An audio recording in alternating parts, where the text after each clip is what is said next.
Welcome to my madness once again, ladies and gentlemen. Today we're going to be taking a look at this Star Wars Black Series Droids version of Boba Fett. Now, I picked this one up at Target. I do believe it was a Target exclusive, but I'm not sure, but I think it was. Doesn't matter. Anyway, it's just Boba Fett, and we have certainly seen this figure before as far as, just the figure itself, the sculpt. But of course, it's been redecoed to look more like the way he did in the Star Wars Droids series from the 80s. If you remember that series, I watched it when I was a kid. Loved it because I was obsessed with everything Star Wars. And certainly this isn't the greatest look for Boba Fett, but I have an affinity for Star Wars, Boba Fett, and, the cartoons that I watched as a kid in the 80s. And so it's pretty cool. You got the cool artwork there on the front. You've got the logo on the side. You got more there on the back. Cool picture of Boba Fett there on the side. So it looks pretty good. Let's go ahead, crack this guy open, and see what we've got inside. Alright, so we've got him out of the package here. We'll take a look at accessories. Not too much to talk about here. He does come with a couple of guns. Of course, there's no paint on them whatsoever. Two reasons for that. One, because it is from a cartoon where there wasn't that level of detail on things like the weapons. And the other side of that, of course, is just for them to save money, so they didn't have to paint this stuff. It does save them money. And then, of course, he does come with his backpack in those same basic kind of colors that the rest of the figure is in. But of course, it is the same backpack, it is the same guns as you would normally get in the other versions of the figure. And then, of course, we've got the figure itself. And, there's nothing crazy about it. There's, nothing really to write home about here. It's not a great color scheme, to be honest with you. But again, it's a throwback to the Droid series from the 80s, which is why I picked it up, because again, I like Boba Fett, and I liked that cartoon as a kid. Now, I have watched it as an adult, and it does not hold up very well at all, but as a kid, I enjoyed it. So, out of nostalgia, I went ahead and picked this thing up, and, it's fine. It's not great. It's certainly not as good as the other versions of Boba Fett that we've got, the Return of the Jedi version and the Empire Strikes Back version and that kind of stuff.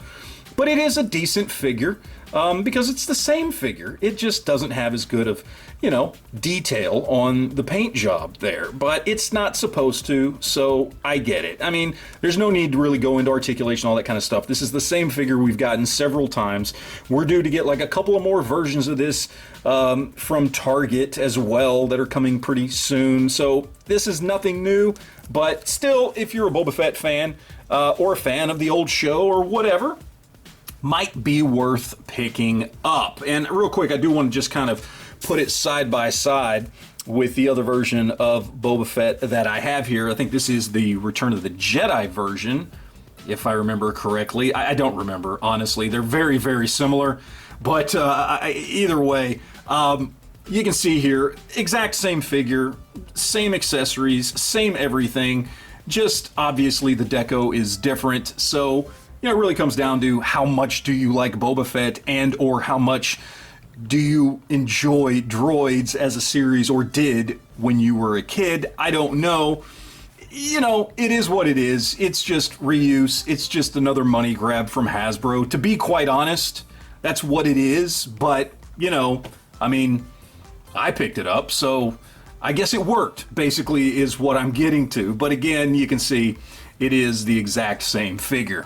All right, so let's talk price on this figure really quickly here. And I think this guy originally retailed for 20 to 25 bucks. I don't remember exactly, but whatever the average is over there at Target when it comes to Black Series figures. Is it worth 20 to 25 bucks? No, it's not, honestly. I mean, it's a Boba Fett figure, sure, but it's not a very good one, at least as far as the deco goes. It really only appeals to people who are, searching out that nostalgia like me. But even for that price, I wouldn't have bought it. The reason I bought it was because Target had it on clearance for half off, and I essentially got it for around $13. And at that price, I actually bought two of them just for the hell of it. And, I feel like I got my money's worth at 13 bucks. Yeah, I think I'm happy at $13. I wouldn't have been at 25. I don't think I would have spent $25 on this. In fact, I know I wouldn't have. But for 13 bucks, not too bad. So I would say if you can find it on sale, absolutely go get it if you're a fan of Boba Fett or droids or whatever. You just want another Mandalorian that you can kind of maybe customize and paint up. This is a great figure to do it with because he doesn't have really that many details on him when it comes to paint. You could turn him into just about any Mandalorian that you want. And if Target's putting him on clearance, chances are other places might be too, at least on the secondary market. You might be able to find him cheaper. So just a thought there for those customizers of you guys out there. Anyway, look, I like the figure, but it's not great. It's not worth full retail. I wouldn't run out to go get it. But if you find it on sale, if you can find it for a good deal, why not? You know, I mean, for 13 bucks, why not? But anyway, I'd love to hear what you guys have to say about it in the comment section down below. So thank you guys for watching. I truly do appreciate it. And as always, remember to enjoy your collection.